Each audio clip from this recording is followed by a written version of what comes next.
Today, Gaza finds itself at the heart of a devastating conflict once again. Israeli airstrikes have led to the deaths of at least 36 Palestinians, including children, as reported by health officials. In Khan Yunis, a particularly tragic strike resulted in 11 members of a single family losing their lives. The Israeli military says they are investigating these reports. First responders have been working tirelessly in the aftermath. Following a partial withdrawal of Israeli forces from Hamad City in Khan Yunis, they recovered 16 bodies. 10 more bodies were found in a residential building west of Khan Yunis, and 2 additional bodies were located further south in Rafah. The exact circumstances surrounding these deaths remain unclear, but these areas have faced repeated bombings over the past week. Residents returning to Hamad City are met with scenes of widespread destruction.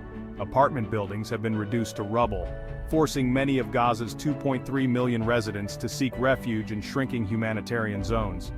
Meanwhile, there's a glimmer of hope on the diplomatic front.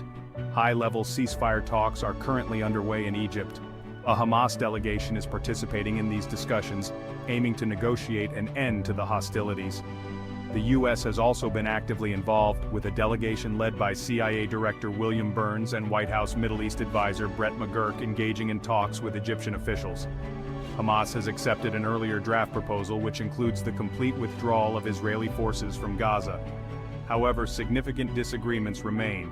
Israel demands to maintain a military presence in 2 strategic corridors within Gaza, the Philadelphia corridor along the Gaza-Egypt border, and the Netzarim east-west corridor. Israeli Prime Minister Benjamin Netanyahu seeks control of these areas to prevent smuggling and to apprehend militants. The U.S. is working to bridge the divide, driven by concerns of a broader regional conflict following the recent deaths of leaders from militant groups Hamas and Hezbollah, both attributed to Israel. U.S. President Joe Biden has been in contact with Israeli Prime Minister Netanyahu, emphasizing the urgency of reaching a resolution. Biden has also engaged in discussions with the leaders of Qatar and Egypt.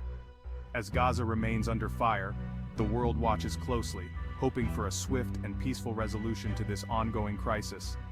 Thank you for watching. Stay tuned for more updates.